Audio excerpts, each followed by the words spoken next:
Aku ora wis kiai ngalim, perasaanku dadi kiai pendak mulang. Ora mulang wis rapati napa? Iya. Kok kon takok itu goto. Wong nganti sakniki biasa teng pasar lugu teng parkiran iki lugu teng isor iki biasa. Iki tiang-tiang lugune sepeda motor dhuwur kadang ya wonten sing ngamuk. Wis ono Gus Ba, aku bilang, aku nyayu pendak mulang. Kenapa ngene iki ora pasti apa? Cuma tetep wong saleh, nek omong ya. Aku tetep wong saleh. Lalu kula ulama paling ra tau tersinggung. Mboten ate kula tersinggung, kali rukun tak kontan urut mboten tersinggung. Dia biasa mah. Ya ranura itu artinya jadi akal. Jadi pertimbangan.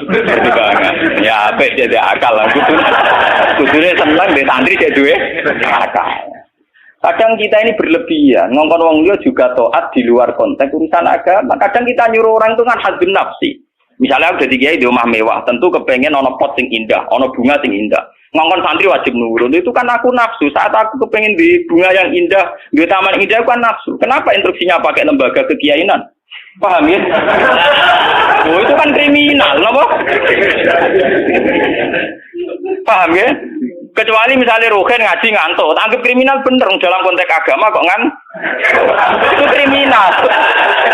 Paham ya? Tapi nak Ruhin tak konoto tamanku dia ngantuk itu sah, karena saya sendiri ketika kepengen taman itu ono hadzun nafsi. Itu harus dibedakan. Soalnya kanca tanggaku sing kiai lah ya kowe kiai sakjane bedak salat ae. Iki kowe pas kiai. Tapi kayak nak rukuk jek terus kok gitu sih. Apik. Tangga-tanggane wong salat itu ape prai gara-gara kecewa apa? Ya tak omongi masyarakat ya tak omong. Nak ben prai yo prai wae. Dari awal salat itu ku sunat. Ora usah maksa salat itu tebe gremeng dari awal salat itu apa? Kena arep percaya tak baduri ra salat itu. Mau aku nganti saiki biasa ra salat itu. Gua biasa dengan nganti ra salat iki toko-toko biasa. Ya iki biasa mawon dulu. Ya tapi kan jadi sekeramat ya wong barang aja. Ya biasa mawon gitu. Artinya bukan apa-apa ya. Mbok ya agama itu tidak usah dikere. Kon sunat ben tetep napa? Sunat. Untuk kalau ada Jawa ora atau sholat subuh nak sholat. Wong abang-abang ada gerakan. Ora tahu subuh nak salat wae. Penak. Subuh wajib ora tahu pas napa? Paham. Maka dan itu yang dipakai ulama-ulama dulu kayak Khulafaur Rasyidin pakai itu. Kalau perintahnya itu pribadi, mereka dari awal tidak mewajibkan. Sehingga mereka tidak punya masalah yang serius. Kalau baru atas nama agama benar-benar wajib toh. Sekarang itu kan rancu. Ngono arwe kok. Nah ono santri kriminal kabeh. Misalnya wong lunga, misalnya kiai lunga kudu mobil sumban, kudu wis rosi kudu. Itu kan bagaimanapun ada hadzun nafsi. Ya kita ngongkon santri ya ngongkon, ben cung mobil ubah resi. Tapi kita tahu kalau itu pada unsur hadzun nafsi. Nek rodok ngantuk sithik-sithik mbek anggap yo keben. Paham nggih? Kecuali kita ngongkon sholat, ambek anggap kita marahi yang sowan pangeran jangan. Harus kita bedakan mana perintah kita yang masih berbau nafsu, yang mana benar-benar orisinil faktor agama. Faktor apa? Agama. Dan itu yang dipraktikkan Rasulullah. In udhiya ya'fu wa la yu'aqib wa in khusima yasmut wa la yujah. Nabi kalau disakiti secara pribadi mudah dia memaafkan. Beliau mudah memaafkan. Tapi wa idza du'a haqqullah, kalau haqqullah yang sudah diterlantarkan itu beliau baru tersinggung. Nah, sekarang kan sudah campur aduk. Hadzun nafsi juga lembaga-lembaga napa? Maka tak kandhani kudu nurut. Partaiku. Ya PKB atau P3. Kulo PDIP, Mbah.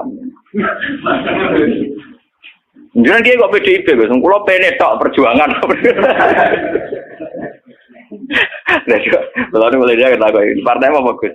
Kulo PDIP tapi PNE tok. Napa dia perjuangan? Ini wong urip kudu napa? Perjuangan.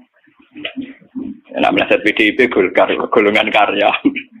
Wong alim kudu sering berkarya. Mohon kula terusaken nggih. Ya niki sing termasuk antike dawuh Senawi Banten. Wa idon anna a'malal umara wa sa'atin mauqufatun ala fatawal ulama. Jadi sing sederengnya ayat. Harusnya kebijakan-kebijakan penguasa atau raja itu mauqufatun ala fatawal ulama atau ala fatawid ulama, fatwa-fatawid. Raja atau penguasa itu kalau punya keputusan itu harus ikut pada garisnya ulama. Ya, kalau bolak-balik matur. Sekarang yang merupakan garis ulama dalam konteks bernegara itu apa? Ini kalau ngomong sensitif ya. Yang kaitannya ulama dengan negara dalam konteks negara yang kayak Bhinneka Tunggal Ika itu apa? Itu pancen repot. Misalnya begini. Kita punya Ambon, punya Maluku, kita punya NTT. Ketika dipaksakan dulu piagam Jakarta yang memaksakan syariat Islam, tentu mereka akan menantang keluar dari Indonesia, NTT dan apa? Ambon, Irian Jaya misalnya. Yang kayak begitu itu tidak fatwanya ulama, itu sudah masalah bernegara. Nah, kalau nanti tanggal kiai cara jenengan sebutikus, misalnya Indonesia memaksakan penerapan syariat Islam. Syariat Islam yang mana? Kalau syariat Islam formal, mungkin kita akan mengatakan sebaiknya diterapkan syariat Islam. Tapi termasuk syariat Islam adalah menjaga peluang dakwah. Ini catat. Dan saya siap ketemu Allah dengan pendapat ini. Bukan berarti saya terus pluralisme atau pakai teori-teori modern. Tidak. Saya pakai teori ulama. Saya tidak pakai teori modern. Catat ini. Saya tidak pakai teori modern. Pakai teorinya ulama. Termasuk syariat adalah menjaga peluang dakwah. Bayangkan kalau dipaksakan syariat Islam kemudian NTT keluar dari Indonesia Ambon. Kemungkinan kita dakwah di Ambon malah tidak ada. Juga kemungkinan Islamisasi di NTT malah tidak ada. Karena sudah keluar dari Indonesia. Paham ya? Mulai dulu wali songo ambek maling ya apik. Ambek tukang zina ya apik. Ambek tukang gaduh ya apik. Itu bukan berarti mereka tidak bisa bedakan hak dan batil. Dengan diapii masih ada peluang komunikasi. Dan dengan ada peluang komunikasi, ada peluang dakwah, ada peluang pembenahan. Sama dengan utuhnya NKRI NTT bagian dari Indonesia, aja iso Kiai Rapayu kaya rukun buak rono NTT. Ben dadi ya. Lho kanca kula ning pondok dhisik ra kanggo ini Irian Jaya kiai provinsi lah. Wingi sowan kula ngajak pangdam berarti. Ya Allah Gus kula munggo ning sarang Ki RT ora payu ning kono kiai provinsi. Lho wingi sowan kula niku sowan numpak sahabat bareng sinten? Pangdam. Saniki mun gawe yayasan nggih sekolah tinggi lah. Jadi rektor saiki. Waduh buta huruf ora roh. Wong sak urip-uripe ngaji rek kula roh tenan bodorane roh tenan. Saya bakatane mbek napa? Pangdam. Mergo ketika ada kerusuhan di sana, mesti tokoh agama diundang Pangdam. Dan ini termasuk mewakili tokoh provinsi levelnya napa?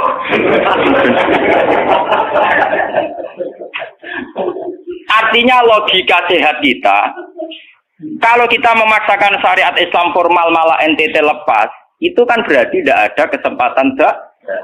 Toh dengan tidak lepas, toh kita bukan berarti tidak ingin dakwah, kan tetap ingin apa? Mana bojo ngecewakno lae aja pegat. Nak ra mbok pegat ana kesempatan dandani, nek kena wong ra iso.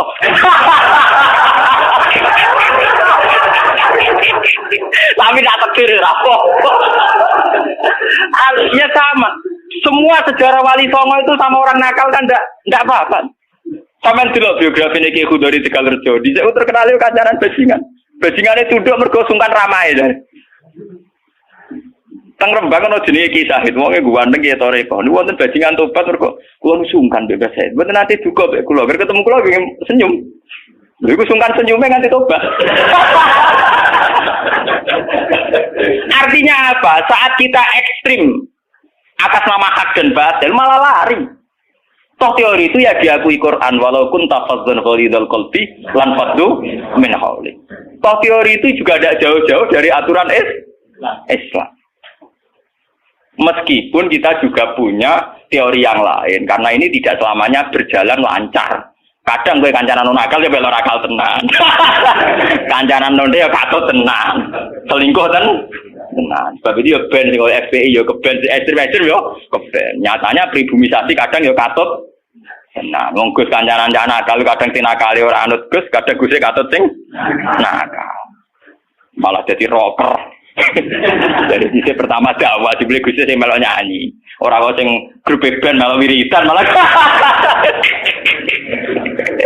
Artinya kan metode apapun kan enggak semuanya jalan lancar, tapi kita atas nama manhaj, metode, kita seluas mungkin punya wacana nggih, terus kita punya banyak pilih.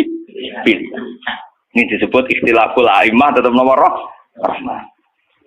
Makanya Yang kamu maksud dengan syariat Islam itu apa? Kalau sering bilang, yaitu misalnya ditetapkan undang-undang gini. Setiap syariat Islam, kenapa kita ngemis ke negara? Nunggu diundangkan. Kapan kita mandiri sebagai ulama kalau setiap syariat Islam nunggu diundang? Sebelum diundangkan negara, kita sama ulama selalu dakwah ilallah. Misalnya sebelum ada badan narkoba, sauri-uripe kiai mesti anti narkoba. Sebelum ada undang-undang misalnya tentang kawin, perkawinan, sauri-uripe kiai nak kawin mesti goleki wali. Nah ana tanggane kawin digoleki syahid, goleki napa? Wali. Kenapa setiap syariat Islam kita ngemis ke negara? Dulu ketika bubaran Ahmadiyah juga kita ngemis ke negara. Tanpa itu pun kita sebagai ulama tetap anti napa? Ahmadiyah. Lah nek saiki misale tokoh Ahmadiyah kalau menarik di bangku kowe, lah saiki kowe lomonti mbek kiai kono. Kowe kali-kali nyalahno awake dhewe barang. Mun nang kalah lomo ngono ae. Bagaimana mungkin kita dakwah nek kiai sunnine medhit, kiai non sunni loh. Ketika wong lari ning aliran dari aliran apa ses? Engko kan nanti hisab pangeran iku mlayu perkara kowe medhit ora perkara apa-apa, ora lara. Paham nggih? Ini masalah. Makanya kalau baleni malih ya. Syariat Islam itu komplit, termasuk aturan hak dan batil, tapi juga aturan dakwah. Makanya kalau terima kasih ya, sama ulama-ulama sekarang itu sekarang ada rumus, ada fiqhul ahkam, fikih yang menentukan hukum ini haram, ini halal, ini mubah, ini khilafil aula. Tapi juga ada fiqhul dakwah, di mana dalam sebuah proses diperlukan satu toleransi. Jenis apa fiqhul dakwah. Dan itu penting kita kaji.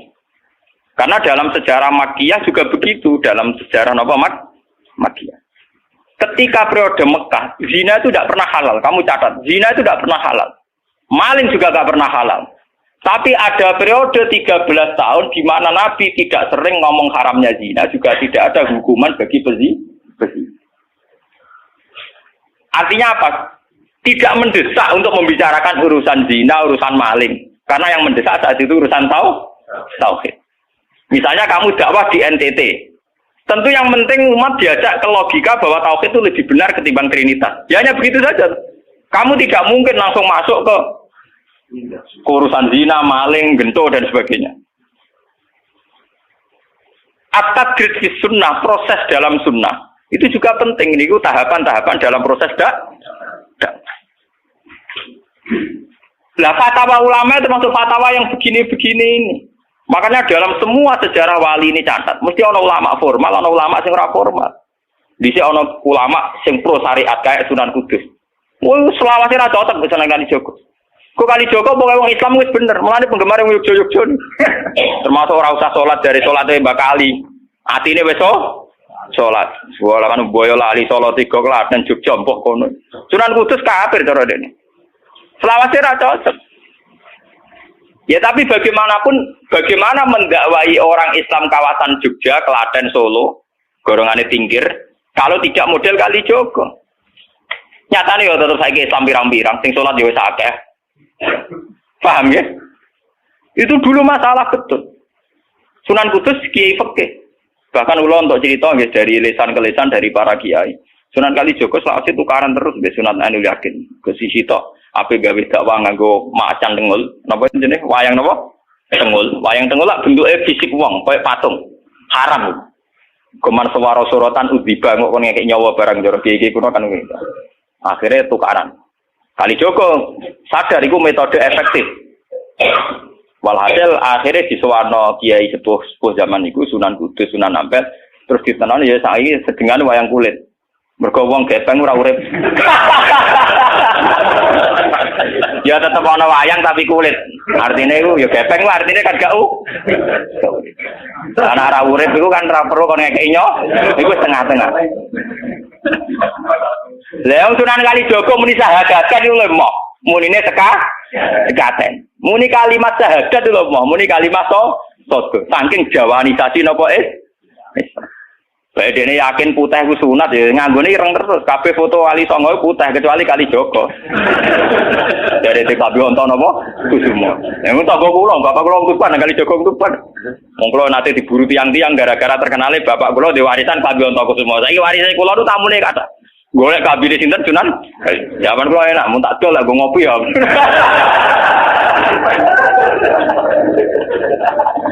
Mau Gus. Barang apik iki mau didol kok ngopi. Sing duwe aku terserah kula. Oh, ngenyawang tenan wong alim juga bakat ono Gus semua. Payah tenan. Mulai dulu Abu Yazid Al-Bustami juga begitu. Mesti ada ulama yang di kampung-kampung. Sama tak ceritani ya, biar ulama syariat tidak terlalu ekstrim. Zaman Sayyidina Umar jadi khalifah. Khalifah resmi yang ditunjuk para sahabat. Dan saat itu belum banyak konflik. Ya, belum banyak apa. Itu Sayyidina Umar mendapat amanah dari Rasulullah sallallahu alaihi wasallam. Umar, saya punya umat. Dia adalah orang terbaik di zamannya. Ini saya punya umat, dia adalah orang terbaik di zamannya. Namanya Uwais Al-Qarni. Kalau kamu ketemu dia, salamku untuknya. Dan kamu harus minta doa supaya husnul khotimah.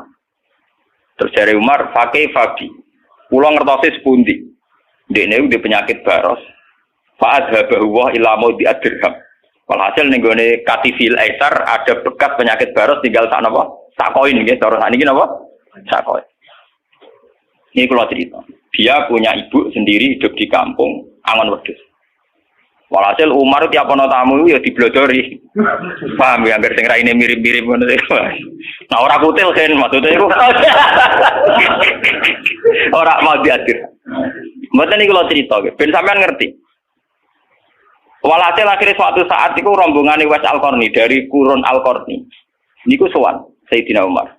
Ketika ketemu sesuai sifat itu Sayyidina Umar nangis dulu. Uwais Al-Qarni mboten purun. Walhasil akhirnya yang memerintahkan ini Rasulullah. Uwais Al-Qarni purun nangis terus ditunggu. Lalu sing antik apa? Sayyidina Umar tanya, "Ya Uwais, saya ingin waktu supaya kamu mau ketemu saya." "Enggak ya Umar, ini harus pertemuan terakhir. Ini harus pertemuan apa?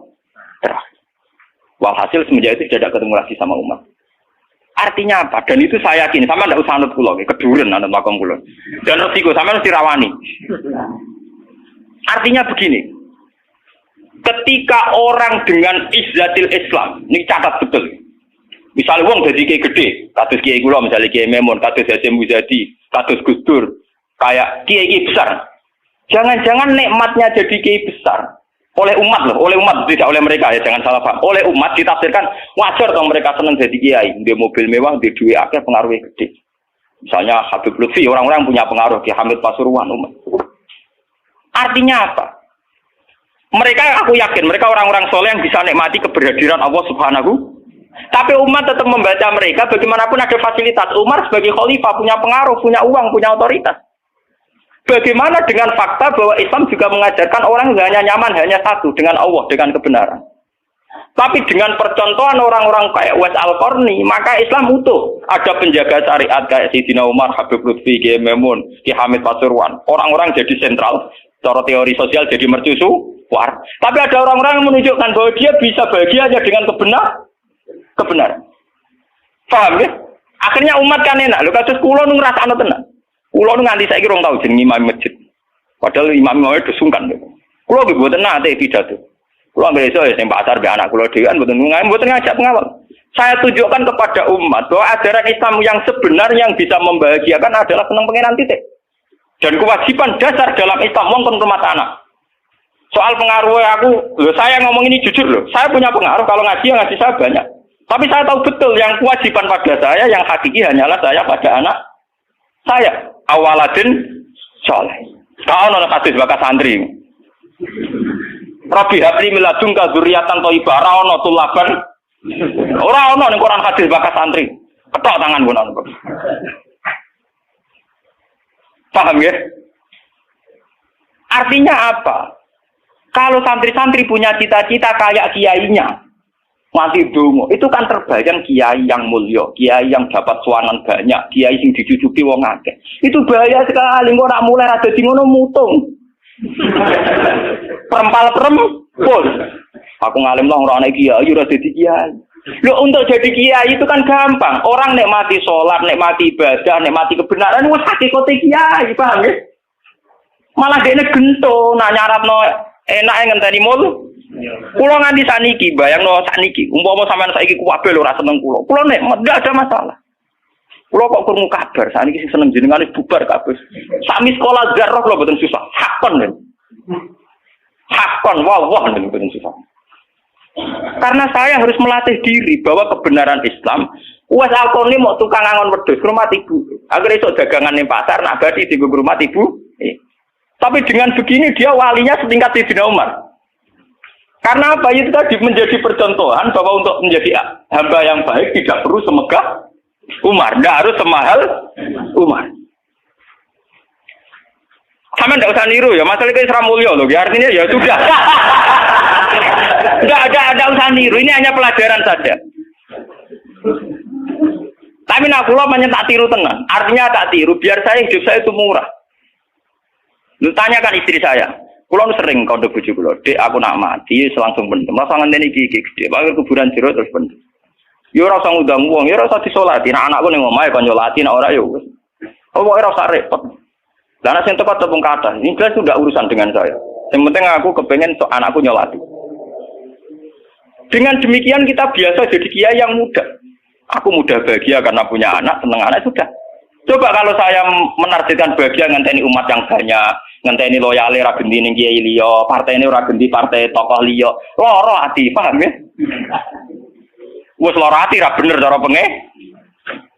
Begitu juga era Abu Yazid Al-Bustami, dia juga punya teman wali sing tukang ngancani preman-preman. Nanti kalau critakno jenengan. Jadi Abu Yazid Al-Bustami saking ainul yakin nek mlebu swarga takok pangeran Gusti, kalau saya di surga temannya siapa? Jadi ora takok mlebu ta ora, tapi kalau saya di surga itu temannya siapa? Kalau dia yakin kelasnya itu tidak ada yang bandingi. Jadi dia ini dua kelas yang ora ono sing banding. Sampai pangeran walhasil dijawab si A misalnya. Ya Rugen misalnya. Rugen iku atokan cekak gawe piring Jepang sok ora tau ketunan. Ya preman sithik-sithik nyeraine dek preman terus walhasil terus barang dipethuki pas ning warung wong minum-minuman. Ya dene mboten minum nggih ngombe banyu biasa, banyu putih. Kancane udah minum kabeh. Akhirnya Abu Yazid balik kanan. Jangan-jangan ngipi saya salah. Mosok koncoku ning swarga kok wong ngono iku. Pas sampai balik kanan diceluk. Ya Abu Yazid, ya betul, saya teman kamu di surga.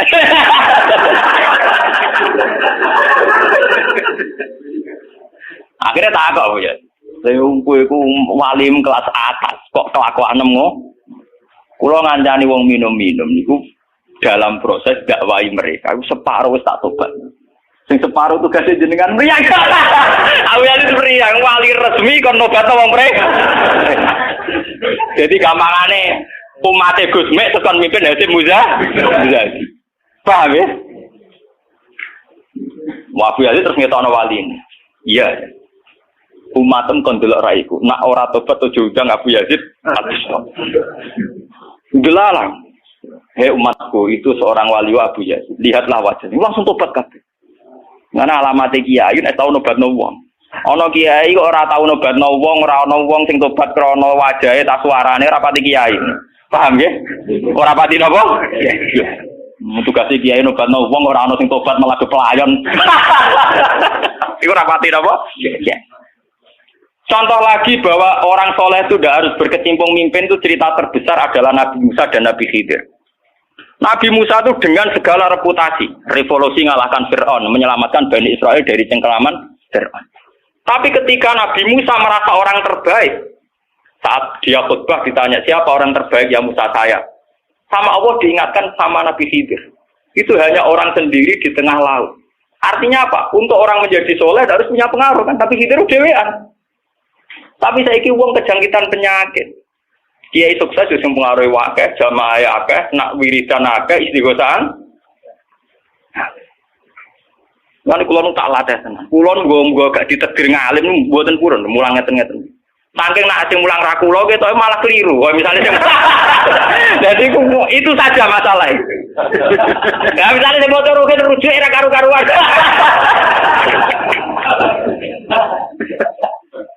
Tapi saya tetap menjaga energi ala Uwais Al-Qarni hingga detik ini saya jaga. Biar saya mudah ikhlas. Islam itu gampang. Dengan kita tidak mentargetkan pengaruh, maka mudah syukur. Kulo nu ngrasakno tenan. Wong kulo anggere teng mriki nggih ugal ngebis, digoseki wong kaya wong awam kadang dipisoi tiyang. Cara-carane kowe enak tenan. Artine dia nyaman tenan. Kadang dipisoi wong, kadang macam-macam cara-carane. Nah, kulo teng pasar biasa dipisoi wong gitu ya. Dia kadang ngertos, sesuai ngerti, nah iku putrane bapak. Wong iki sepuro iki kula biasa. Wong kula boten biasa, boten apa-apa. Nggih biasa. Wong kula nak teng saran termasuk kiai. Wong nate ngebis mau dipukuli tiyang mergo ngrasa luwih kiai timbang kula. Anak kula teng pondok saran ngalim ngeten-ngeten. Padahal kula gurune berarti. Wah, mate kuat. Wah, saking awam kula. Maksudnya karena saya dipil ngajak anak kula ya nggo dadan sitok ngono. Guyon mbek anak kula wis wong awam cekek. Situ bukan apa, bukan saya apa, untuk menjaga energi. Bahwa khazanah Islam itu ada tokoh formal kayak Sayyidina Umar, Nabi Musa, kayak Kiai Memun, Habib Lutfi, ya siapa lah. Kalau di sini mungkin kados-kados Kiai Nawawi, banyak Kiai, enggak apa-apa, itu harus kita jaga, kita hormati. Terus Mbak Nawawi, Mbak Munawir, Mbak Arwani kita hormati. Tapi jangan lupa Kiai Humul ini juga menjaga stabilitas agama. Dan itu di Wali Songo dicontohkan anaknya Sunan Muryo. Sunan Muryo itu satu-satunya Sunan yang mau kumpul uang, memilih kuburan yang dhuwur gunung angel ra karuan. Artinya kita ini harus kaya sekali dengan khazanah-khazanah perilakunya para orang-orang Tapi kenapa kamu milih soleh-soleh yang duwe akeh? Jangan-jangan kowe wis kriminal, paham? Wong aku sing alim ora milih soleh sing ngono kok kowe ora ngalim kok milih soleh sing duwe akeh pengaruhe. Lan kula nu sakniki nu sumpun nang urip kula wis final. Kula nganggep urip kula pun final. Lan jare bojo kula kok tidak kula mati. Kula nu nganggep urip kula final. Artinya saya itu sudah nganggep Islam itu final. Umpama aku Islam itu kelebihannya kan gitu. Umpama dhewean ya nyaman, kumpul wong ya nyaman, tengah-tengah ya napa? Nyaman. Mulane jare Hikam ketika mendidik Humul. Bagaimana saya butuh orang saat saya lahir juga sendiri. Engko aku ketemu pangeran dihisab ya sendiri. Engko ning jero kuburan ya Aku tanggung jawab ning arep pangeran sendiri. Engko aku dipendem ya sendiri. Aku pas lahir ya sendiri. Aku pas mati ya rohku dicabut ya sendiri. Engko aku butuh wong lha apa. Tapi sekarang manusia semenjak ada teori ilmu sosial itu kulino didikte betapa pentingnya pengaruh relasi jaringan. Wah, teori bulat kok mbok not. Paham ya? Pembulatan teori ngono apa? Lha sakniki Rembang kados ngene rame-rame badhe pilkada. Wah, akhir kiai disowani kandidat-kandidat. Lah niku kandidat kula niku entuk bocoran. Paling sumpek nek absen jenengan. Wis kabeh kandidat takok toko arek-arek. Padahal cara kula disowani nggih purun, tapi kita tahu kula luwih nikmat tak dolaran mbek anak kula. Kita kandhani asisten. Ya ora apa-apa rene, tapi aku ora janji ketemu. Pokoke pas dolaran mbek anak tak dhisikno anak. Muga cara Quran niku bupati mbek anak wis dibakati hubungane wong tuwa kok mbek napa? Kok kowe bupati dolan apa tau dolan mbek anak menang anakku. Aneh lho Gus. Ora aneh pancen ngono cara Quran dibakas wae anak. Ning Quran dibakas kewajibane wong tuwa mbek napa? Anak la tudara walidatum biwaladiha wala mauludul lahu biwaladi. Engko nek wis mati zaman tabnu Adam ing kota amaluhu. Engko termasuk ya awaladin salihin. Nabi-nabi susahe Rabbi habli miladunka dzurriatan thayyibah. Ora, iku ilmu-ilmu kiai-kiai anyar sing nuruti nafsu, ana pentingnya relasi, jaringan macam-macam. Ya memang penting, hablum minanas itu penting, tapi sepenting-pentingnya itu masih penting sing fardhu ain, rupane malah kadang ngamuk anak. Aku ning jowo dihormati, kuwi anakku malah ora hormat aku. Lah manyen nyai ning jowo be anake ora tau nyai kok. Paham ya? Ambek tamu ramah anak disentak. Dolen. Paham napa to? Dolen. Mesti wae anake ra pati taat. Wong anake sering disentak demi wong li. Wes kali-kali wong liya disentak demi anake. Bareng anake ra hormat jero aku ning titi dihormati malah anakku dhewe ra kesalah iki. Lho kula nganti sakniki sore anak kula tak jawab nganti sakniki. Bukan apa kula kepengin niru tradisi wong saleh-saleh dhisik. Nabi Musa, sinten Uwais Al-Qarni mendapat kehormatan gitu perkara ngrumat ibu. Kanjeng Nabi sering cerita, ana wali sing nak sowan wong ditolak iku dadi wali mau perkara ngrumat anake jare Kanjeng. Lan ngendikane Kanjeng Nabi ana wong kerja ning pasar adol kayu kok mulai nggo napa kaya anake bojone iku hakon ala Allah untuk mencintai dia. Dan ternyata kewaliane Uwais Al-Qarni sing model humul, model tertutup setingkat kewaliane Sayyidina Umar.